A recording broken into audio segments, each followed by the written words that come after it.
SDPO Adnan Gill ने तहसील press club के वफद से गुफ्तगू करते हुए कहा, जराइम का खात्मा और इंसाफ की फराहमी मेरी अव्वलीन तरजीहात में शामिल हैं।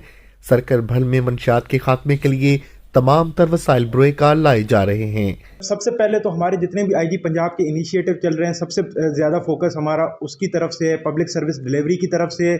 उसके अलावा जो है धुंध में बढ़ती हुई वारदात के हवाले से सबसे बड़ी हमारी तरजीह है कि ये धुंध में जो वारदात बढ़ जाती है उसको हम किसी तरीके से कंट्रोल करें।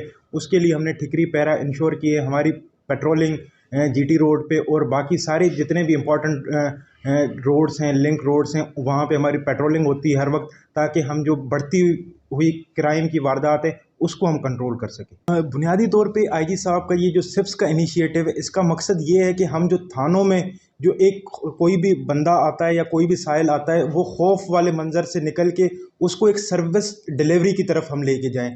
थानों के लुक को चेंज करने का मकसद बेसिक ये है कि हम जो थानों के हवाले से सोच है, जो थाना कल्चर है, उसको चेंज किया जाए। इनका मजीद ये भी कहना था, आईजी पंजाब डॉक्टर उस्मान अनवर की तरफ से थानों के माहौल को यकसर बदला जा रहा है। इनको जदीद और मॉडर्न तर्ज पर बनाने के साथ साथ पुलिस को अवाम फ्रेंडली बनाने के लिए भरपूर इक़दामात किए जा रहे हैं।